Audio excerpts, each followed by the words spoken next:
বাংলা, বাঙালি সংস্কৃতি, বাউল গান, রবীন্দ্রনাথ ঠাকুর, এই জায়গাগুলোর বা এই নামগুলোর সাথে আমাদের কিন্তু ছোটোবেলা থেকেই একটা ওতপ্রোতভাবে একটা সম্পর্কে আমরা জড়িয়ে আছি। আর এই জায়গাগুলোর নাম বলতেই একটা জায়গার কথা মাথায় আসে। আশা করছি তোমরা সবাই সেই জায়গাটার নামটা কী হতে পারে গেস করতে পারছো। হ্যাঁ, শান্তিনিকেতন। আমি কিন্তু বোলপুর শান্তিনিকেতনের কথা বলছি। আর বোলপুর কিন্তু ওয়েস্ট বেঙ্গলের যে বীরভূম জেলা তাতে অবস্থিত। আর শান্তিনিকেতন হচ্ছে বোলপুরের একটা ছোট্ট পাড়া। শান্তিনিকেতনের নাম জানে না এরকম কোনো বাঙালি আশা করি নেই। শুধু বাঙালি কেন, বাঙালি ছাড়া তথাকথিত বিশ্ববিখ্যাত একটা নাম হচ্ছে শান্তিনিকেতন। আর যেটা যার জন্য পরিচিত সেটা হচ্ছে বিশ্বভারতীর জন্য। Visva Bharati is the university. 2023 সাল থেকে কিন্তু ইউনেস্কোর তালিকাভুক্ত হয়ে যায় এই বিশ্বভারতী বা শান্তিনিকেতন। আর সত্যি কথা বলতে গেলে মহর্ষি দেবেন্দ্রনাথ ঠাকুর এই শান্তিনিকেতনের প্রতিষ্ঠাতা। বাট এই শান্তিনিকেতনের প্রাণ প্রতিষ্ঠা যদি কেউ করে থাকেন সেটা হচ্ছে আমাদের Rabi Thakur. So good morning everyone, welcome to ট্রাভেলোলজিতে তোমাদের সবাইকে স্বাগত। আশা করছি তোমরা সবাই খুব ভালো আছো, আমরাও খুব ভালো আছি। আর আজকে 9 নভেম্বর আমরা আবার একটা ছোট্ট ট্রিপ স্টার্ট করেছি, সেটা হচ্ছে শান্তিনিকেতনের উদ্দেশ্যে। তো আমরা শান্তিনিকেতনে গিয়ে কোথায় থাকবো, কি খাচ্ছি, কি ঘুরছি, সব তোমাদেরকে ইন ডিটেল দেখাবো উইথ ডিটেল ডেসক্রিপশন। তো দেখতে থাকো তোমরা, ব্লগটা একটুও মিস করো না। Stay tune with us. তো আমরা আমাদের যাত্রার পথে শক্তিগড় ক্রস করে কিন্তু একটা ধাবার উদ্দেশ্যে দাঁড়ালাম, কারণ আমাদের এখানে মর্নিং ব্রেকফাস্টও করার কথা। আর তার সাথে আমরা ভাবলাম একটু ফ্রেশও হয়ে নিই, তাই আমরা চুজ করলাম এক্সপ্রেস ধাবা। ধাবার এরিয়াটা অনেকটাই বড় আর খুব সুন্দর করে সাজানো গোছানো, তাই আমাদের চোখে পড়ায় আমরা এখানেই কিন্তু গাড়িটা দাঁড় করিয়ে ভাবলাম আমরা ব্রেকফাস্টটা মানে এখন হচ্ছে আমাদের ব্রেকফাস্ট। মা কিন্তু বাড়ি থেকে অলরেডি অনেক কিছু রান্নাবান্না করে এনেছে, তোমরা দেখতেই পাচ্ছ। চাউমিন, তার সাথে হচ্ছে শশা, এটা এগ চাউমিন তাই তো? Egg chowmein. মা বলো তুমি কি বানিয়েছো? এগ চাউমিন, শশা, রসবড়া, মালপোয়া আরও অনেক কিছু। তো মা কিন্তু অনেক কিছু রান্নাবান্না করে এনেছে। আমরা ভেবেছিলাম ব্রেকফাস্ট আমরা সকালে বাইরে থেকে খাবো না, কারণ বাইরের সব ভাজাভুজি, তেলে ভাজা, অন্যান্য সব কী সব থাকে আমরা জানি না। তো বাড়ির ব্রেকফাস্টটা দিয়ে আমরা স্টার্ট করবো। তো চলো দেখতে থাকো। আর আমরা কিন্তু এখানে চা অর্ডার করেছি, তো চাটা আসলে তোমাদেরকে দেখাচ্ছি। চাউমিনটা কেমন হয়েছে বলো? জেনুইন কমেন্ট দেবে, জেনুইন কমেন্ট। ভালো হয়েছে? সবার ভালো লাগছে? অতনু হিসাবে খাও। হ্যাঁ, ভালো হয়েছে, হিসাবে খাও। কারণ হচ্ছে এর সাথে রয়েছে আরও অনেক কিছু। রসবড়া মা কালকে বানিয়েছিলেন। এই যে রসবড়া, কি ব্রেকফাস্ট! কেনা ব্রেকফাস্টও ফেল, কিন্তু ফেল সত্যি কথা বলতে। ওই স্যান্ডউইচ, পুরি, সবজির থেকে অনেক বেটার। ঘরোয়া খাবার জিন্দাবাদ। আর এর মধ্যে চলে এসেছে আমাদের চা। আমরা সবাই লিকার টি খাবো, আমাদের চাও চলে এসেছে।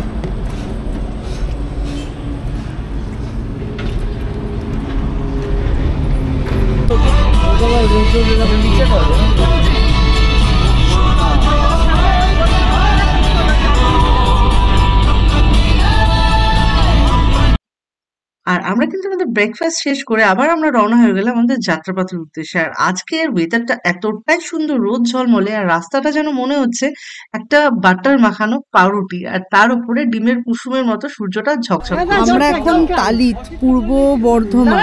তো এখানে এখন আমরা একটা আবার চা ব্রেক নিলাম। মোটামুটি আমরা পৌঁছে গিয়েছি, আর 50 কিলোমিটার আছে এখান থেকে শান্তিনিকেতন। এটা সব এখন চা ব্রেকে দাঁড়িয়েছে, জল চা সব খাওয়া হচ্ছে। আমরা গাড়ি থেকে নামছি না, চা খেয়ে আবার আমাদের নেক্সট জার্নি শুরু হবে। চা ব্রেকের পর কিন্তু আমরা এখনো তালিতে দাঁড়িয়ে আছি, বিকজ এখানে তোমরা যখনই আসবে একটু হাতে সময় নিয়ে আসবে, কারণ এই রেল ক্রসিংটাতে একটু সময় লাগে। আমরা মোটামুটি 15-20 মিনিট হলো এখানে দাঁড়িয়ে আছে একটা ট্রেন ক্রস করবে বলে। আর গেটটা ওপেন হলে পরে আমরা এদিক থেকে ওদিকে ক্রস করব। তো তোমরা অবশ্যই এটা মনে রাখবে, একটু হাতে সময় নিয়ে আসবে। ফাইনালি একটা মালগাড়ি চলে এসেছে। মালগাড়িটা গেলে পরে এবার লেভেল ক্রসিংটা আবার ছাড়বে, তারপর আমরা বেরোতে পারবো হোপফুলি। দেখা যাক। অলরেডি আমাদের এখানে কিন্তু 10-15 মিনিট তো হয়েই গেল আমরা এখানে দাঁড়িয়ে আছি, আরো বেশি হবে। চা ব্রেক নিয়ে মোটামুটি 20-25 মিনিট হবে আমরা এখানে দাঁড়িয়ে আছি, যদি ছাড়ে এবার।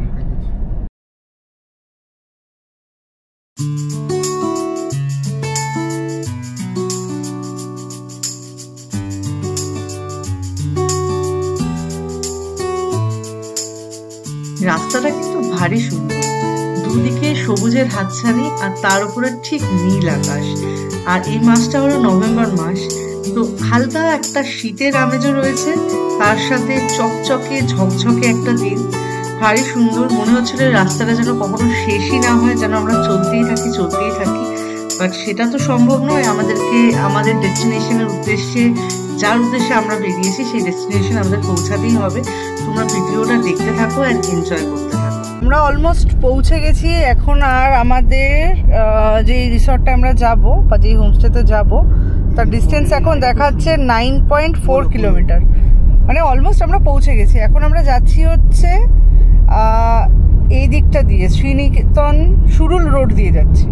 সুরুল রোড হয়ে আমরা এখান থেকে ডিরেক্টলি ডান দিক ধরবো, খোয়াই রোড দিয়ে ধরে সোনাঝুরি হয়ে কিন্তু আমরা একদম আমাদের হোমস্টেতে পৌঁছে যাব। বাইরের টেম্পারেচার মোটামুটি ভালোই আছে, একটু গরম গরমই লাগছে এখন।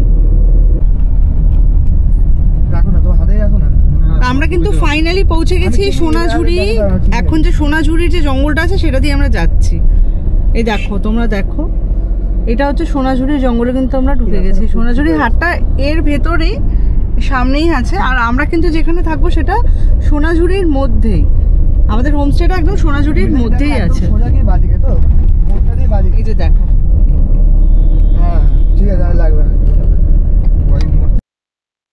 আর তো মিনিট 5-এর মধ্যেই আমরা আমাদের ডেস্টিনেশনে পৌঁছে যাব।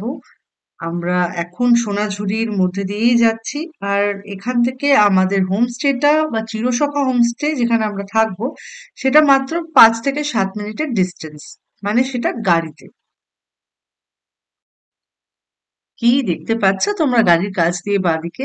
এটাই হলো সেই বিশ্ববিখ্যাত সোনাঝুরি হাট বা খোয়াই হাট। এটি কিন্তু আগে সপ্তাহে শনিবারই বসতো, কিন্তু এখন প্রচুর পর্যটকদের ভিড়ে এই বাজারটি বলতে গেলে প্রায় প্রতিনিয়তই বসছে। আর এই বাজারের অধিকাংশ মালিকই কিন্তু নারী, কিন্তু তবে এখন পুরুষেরাও নারীদের সাথে কোমরে কোমর বেঁধে রোজ এই বাজারে বা এই হাটে ব্যবসা বাণিজ্যের জন্য আসছেন। এটা তো জাস্ট একটা ট্রেলার, আমরা অবশ্যই সোনাঝুরি হাটে আসবো এবং তোমাদেরকে ইন ডিটেল দেখাবো। ফাইনালি আমরা কিন্তু পৌঁছে গেছি আমাদের হোমস্টেতে। তোমরা দেখতেই পাচ্ছ, এটা হচ্ছে চিরসখা হোমস্টে, যেটা কিন্তু সোনাঝুরির একদম মধ্যেই অবস্থিত। লাস্ট টাইম আমরা এখানে এসেছিলাম, এখানে ছিলাম, ওনাদের ব্যবহার আতিথেয়তা আমাদের খুব ভালো লেগেছে। তো আমরা আবার সেকেন্ড টাইম এখানে এসেছি। তো চলো তোমাদেরকে একবার এর রুম ট্যুর আর হোমস্টেটা পুরো কিরকম ঘুরিয়ে একবার তোমাদেরকে দেখাই। চিরসখা হে ছেড়ো না মোরে ছেড়ো না, সংসার গহনে নির্ভয় নির্ভর, নির্জন স্বজনের সঙ্গে রহ। চিরসখা হে ছেড়ো না মোরে ছেড়ো না। তোমরা হয়তো কবিগুরু রবীন্দ্রনাথের এই গানটির সাথে সবাই খুব চিরপরিচিত। আর আমরা যে হোমস্টেতে রয়েছি এর নাম কিন্তু চিরসখা। আর দেখতেই পাচ্ছ তোমরা, হোমস্টেটা কিন্তু ভীষণ সুন্দরভাবে সাজানো, চারিদিকে গাছ গাছালি, প্রচন্ড মানে গ্রিনারিজ আছে, আর চারিদিকে কত কাগজ ফুল ফুটে রয়েছে, খুবই সুন্দর দেখতে। গেটের সামনেও একটা বড় দেখো কাগজ ফুলের গাছ দেখা যাচ্ছে, যেটা কিন্তু খুব সুন্দর। তো আমরা অলরেডি এখানে আনপ্যাক করে গাড়ি থেকে সব লাগেজ নামিয়ে এখন আমরা রুমে শিফট করব। আর এইখানে হচ্ছে দেখতে পাচ্ছ তোমরা, এটা কিন্তু এদের একটা ক্যান্টিন, মানে যেখানে তোমরা খাবার দাবারও খেতে পারবে। একটা লাইব্রেরি মতো রয়েছে ছোট, তো এখানে টেবিল চেয়ারও পাতা আছে, সুন্দর আরামসে একটা আড্ডা তোমরা এখানে বসে 4-5 জন মিলে বা ফ্যামিলি সবাই মিলে একটা আড্ডা দিতেই পারবে। তো এখানে আমরা নামটা এন্ট্রি করিয়ে এবার চলে যাব ভেতর দিকে। তো এই হলো আমাদের চিরসখা হোমস্টে। এখানে কিন্তু প্রত্যেকটা রুমের এরকম নাম আছে। আমরা যেটা আছি সেটা নাম হচ্ছে সেজুতি 102। প্রত্যেকটা আপনাদের নাম আছে না? এটা হচ্ছে গীতবিতান, এটা হচ্ছে গীতবিতান 101। আর উপরের রুমগুলো কি নাম আছে? রসি আছে, রাজা আছে, আচ্ছা, গীতাঞ্জলি আছে, শেষে কবিতা আছে। আচ্ছা, মানে সব রবীন্দ্রনাথের সাথে, মানে রবীন্দ্রনাথের কাব্য বা কাব্যগ্রন্থের নাম অনুসারে ওনারা রুমগুলো দিয়েছে। তো চলো তোমাদের রুমটা একবার দেখাই। এই হচ্ছে আমাদের রুম, অনেক বড় রুম আছে। রুমে যথেষ্ট ভালো অ্যামিনিটিস আছে, টিভি আছে, এখানে হচ্ছে একটা মিরর আছে, এখানে নাইট ল্যাম্পও আছে যেটা জলে, রাত্রিবেলা বোঝা যাবে। এখানে একটা ওয়ার্ড্রপ, এখানে তোমরা চাইলে একটু বসতে পারো আড্ডা টাড্ডা মারার জন্য। টেবিল আছে, বেড সাইড টেবিল, মানে টি টেবিল একটা আছে, বেড আছে, যেই বেডটা কিন্তু 3 জন আরামসে শোয়া যাবে। প্লাস মেন জিনিস যেটা কোল বালিশ, সেটাও ওখানে রয়েছে, পাশ বালিশ। এখানে আরেকটা বেড আছে, এখানে আরেকটা বেড আছে। তো আমরা যেহেতু এখানে 1 নাইটের জন্যই আছি, এই রুমটাই আমরা অ্যাভেলেবেল পেয়েছি আর এটাই আমরা নিয়েছি।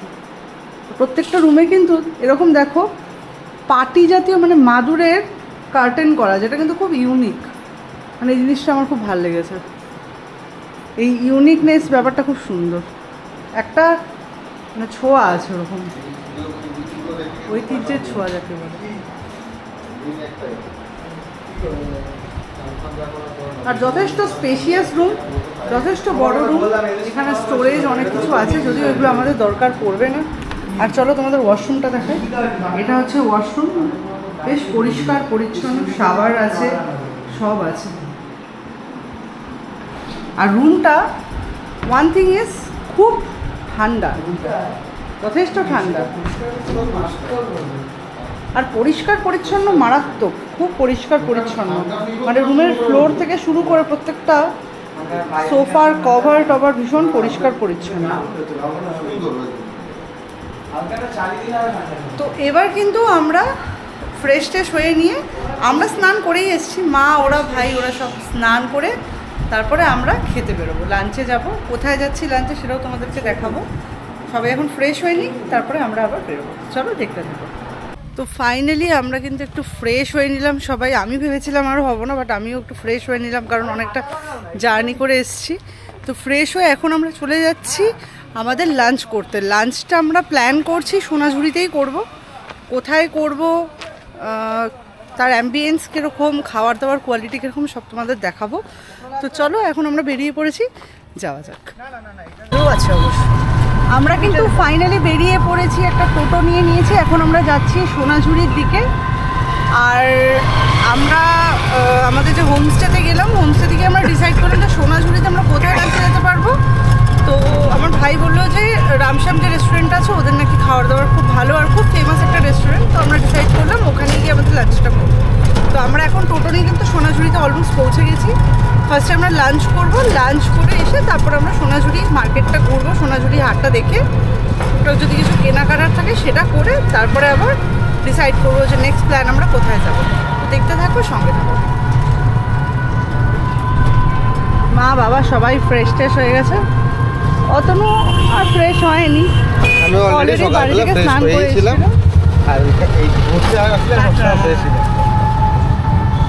আর টেম্পারেচার কিন্তু মোটামুটি ভালোই আছে, একটু গরম আছে সকাল দিকটা, আর রাতের দিকটা সবাই বলছে একটু ঠান্ডা ঠান্ডা লাগে, কিন্তু দিনের বেলা ভালোই রোদের একটা তাপ আছে। সেটা আশা করি আর 1-1.5 ঘন্টার মধ্যে পড়ে গেলে ঠান্ডা ঠান্ডা হয়ে যাবে ওয়েদারটা। ভিড়টা দেখছো তোমরা, জাস্ট ভিড়টা দেখো, প্রচুর ভিড় আছে খাবারের এখানে। কতক্ষণ যে লাগবে কে জানে। দেখো তোমরা সাঁওতাল নাচ হচ্ছিল, জাস্ট বন্ধ হলো এখন।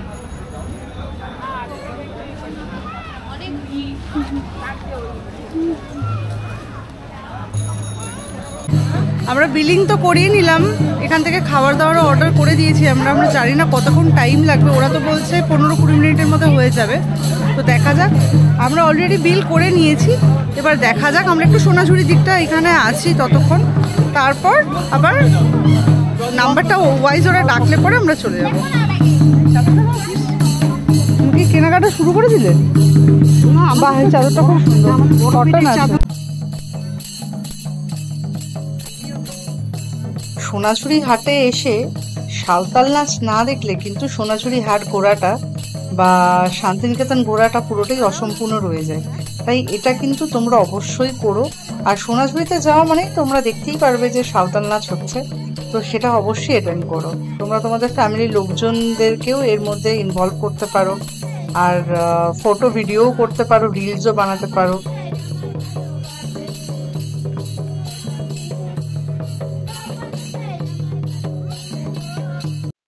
আর আর এই হলো সেই শান্তিনিকেতনের বিখ্যাত রেস্টুরেন্ট রামশ্যাম, একটা বাঙালি রেস্টুরেন্ট। রেস্টুরেন্টের ভেতরে থিমটাও দেখো ভীষণ সুন্দর, শান্তিনিকেতনের কালচারটাকে কিন্তু খুব সুন্দর করে এখানে পোর্ট্রে করা হয়েছে। বেশ ভালো ভিড় আছে রেস্টুরেন্টের ভিতরে, প্রত্যেকটা সিটই কিন্তু অকুপাইড। সামহাও আমরা অলরেডি জায়গা পেয়ে গেছি, বসে গেছি। আর এখন আমাদের খাওয়া দাওয়া সব অর্ডার হয়ে গেছে, খাবার দাবার আসছে, দেখাচ্ছি কি কি আছে। এই আমাদের স্পেশাল লাঞ্চ চলে এসেছে। লাঞ্চ এখানে রয়েছে ভাত, শাক, ঘি দিয়ে গেল, গরম গরম ভাত, বেগুন ভাজা, পাঁপড় ভাজা, ডাল, আলু পোস্ত, শুক্তো, চাটনি, স্যালাড, তারপরে আরও কিছু মনে হয় আছে, দেখতে হবে সেটা। তো দেরি না করে চলো শুরু করা যাক। এই চলে এসেছে আমাদের কচি পাঠার ঝোল।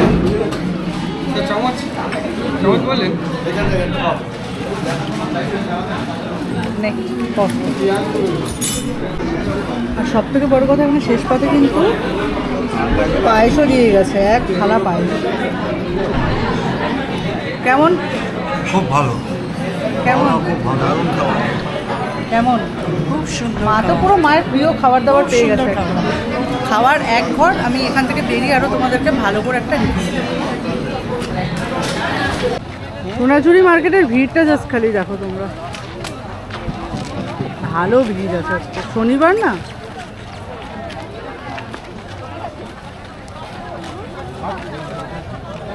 এবার তোমাদেরকে একটা প্রপার রিভিউ দিয়ে দিই রামশ্যামের খাবার দাবার নিয়ে। সত্যি কথা বলতে গেলে অসাধারণ এদের খাবার দাবার, খুব ভালো। আর সব কটা খাবার হচ্ছে এদের যাচাই, মানে ভাত থেকে শুরু করে, ডাল থেকে শুরু করে, বেগুন ভাজা বলো, আলু পোস্ত বলো, চাটনি বলো, পায়েস বলো, সব ওদের যাচাই। প্লাস আমরা যেটা এক্সট্রা নিয়েছিলাম কচি পাঠার ঝোল, অসম্ভব ভালো ছিল রান্নাবান্না।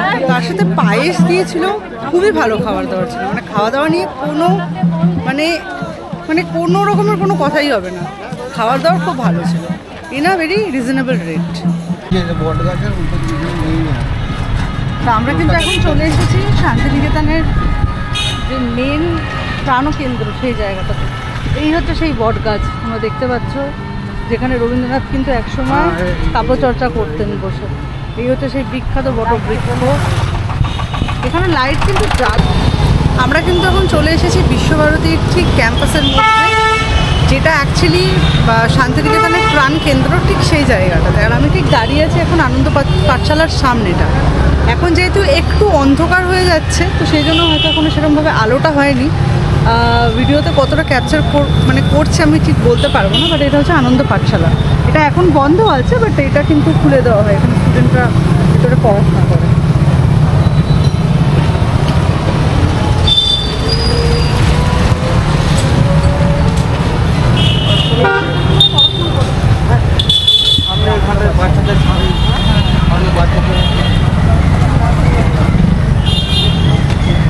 এখানে কিন্তু সকালবেলা বাচ্চারা পড়াশোনা করে, বাচ্চাদের সকালের ক্লাসও কিন্তু এখানে এই আনন্দ পাঠশালার সামনে হয়।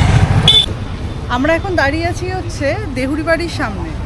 এটি হচ্ছে রবীন্দ্রনাথের স্ত্রী মানে মৃণালিনী দেবীর বাড়ি। মানে উনি যখন মারা যান তখন ওনার যে ডেড বডিটা ছিল বা মৃত মানে সব দেহটা যেটা ছিল সেটাই বাড়িতে এনে রাখা হয়, তাই এই বাড়িটাকে বলা হয় হচ্ছে দেহুরি বাড়ি।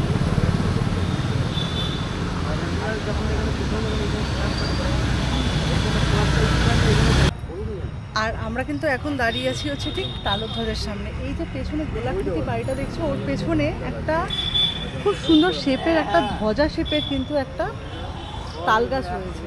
আর ওই গাছটার জন্য কিন্তু এই বাড়িটাকে তালধ্বজ বলা হয়। এটা খুবই ফেমাস একটা জায়গা।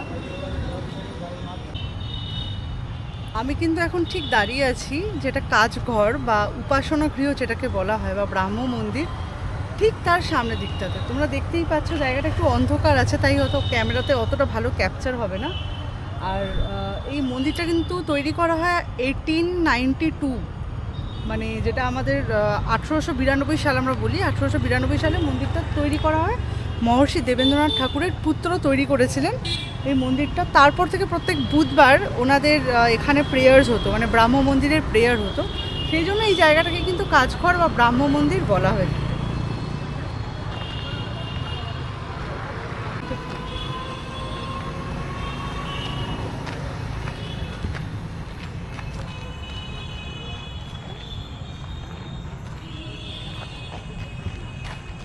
পুরোটাই বন্ধ হয়ে রয়েছে, মানে এখন কাউকে এন্ট্রি দেওয়া হয় না।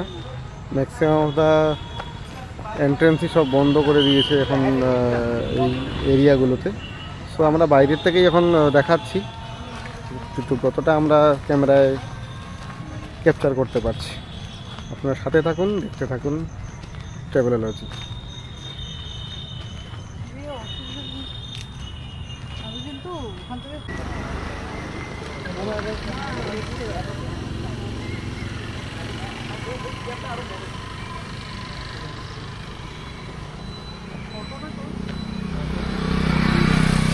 দেখুন ক্যাম্পাসটা কেমন লাগছে দেখতে রাত্রেবেলা।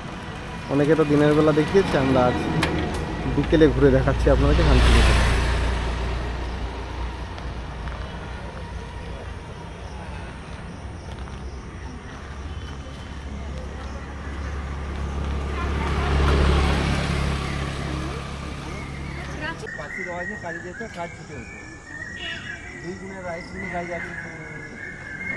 শুনতে পাচ্ছেন সেই পাখির আওয়াজ, কি সুন্দর লাগছে।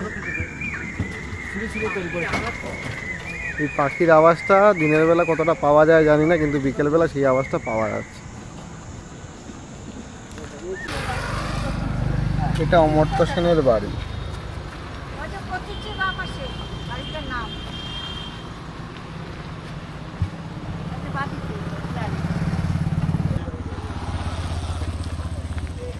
অনেকটা বড় জায়গা এরিয়া নিয়ে বাড়িটা রয়েছে, বাট মেনটেন্যান্সের অভাব। এটা হচ্ছে মিউজিয়াম। এটা হচ্ছে রবীন্দ্র মিউজিয়াম। এটা বর্তমানে এখন মিউজিয়াম।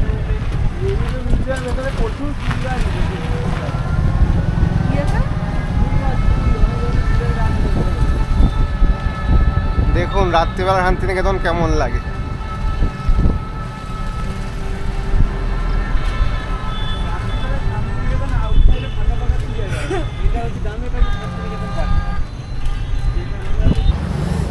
এখন দাঁড়িয়ে আছি, দেখতেই পাচ্ছ তোমরা, আমার পেছনে রয়েছে 3 পাহাড় বা 3 পাহাড়ি বট গাছ যেটাকে বলা হয়। এটা কিন্তু অনেক পুরনো একটা বট গাছ, আর দেখতে পাচ্ছ অজস্র ঝুড়ি গাছ থেকে নেমে মাটিতে মানে মিশে গেছে। আর এই গাছের তলায় আমরা শুনতে পেয়েছি যে একসময় রবীন্দ্রনাথ ঠাকুর নাকি ওনার কবিতা, কাব্যগ্রন্থ এখানে বসে অনেক কিছু উনি লেখালেখি করতেন। আর এই গাছটা ওনাদের আমলেই রোপণ করা হয়েছিল, মানে সেখান থেকে এত প্রজন্ম পরেও এখন গাছটা রয়েছে, তার এক্সিস্টেন্স কিন্তু এখানে রয়েছে। প্লাস আরও হয়তো থাকবে, আরও প্রজন্মের পর প্রজন্ম হয়তো দেখতে পারবে গাছটাকে।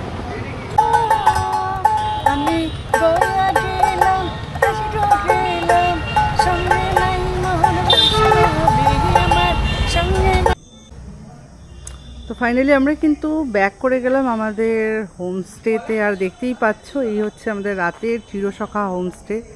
এই জায়গাগুলো খুব সুন্দর ডেকোরেশন করা লাইট দিয়ে, এই জায়গাগুলো সুন্দর লাইট দিয়ে সাজানো। স্পেশালি আমার তো এই ফুলের এই গাছের জায়গাটা ভীষণ পছন্দ, দারুণ, খুব সুন্দর লাগছে জায়গাটা। এই হচ্ছে ওনাদের ক্যাফেটেরিয়া বা খাওয়া দাওয়ার জায়গাটা।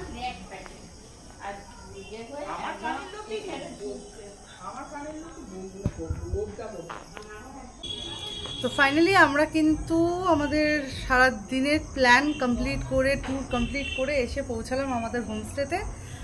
আর আমরা তো আজকে দেখালাম কোথায় কোথায় গেলাম, সোনাঝুরি হাট, তার সাথে আমরা রামশ্যামে আমাদের লাঞ্চ করলাম, দেন আমরা বিশ্বভারতীটা ঘুরে দেখালাম ক্যাম্পাসটা। তো এখন আমরা কিন্তু চিরসখাতে আবার এসে ব্যাক করে জাস্ট ফিরলাম আমরা। তো আজকের মতো ভিডিওটা এখানেই শেষ করছি। আবার কাল সকালে আমরা কি করছি তোমাদের সাথে সেটাও শেয়ার করব। So stay tuned for the upcoming video, and please hit like, share and subscribe my channel, and stay tuned with Travelology for the next vlog. Thank you.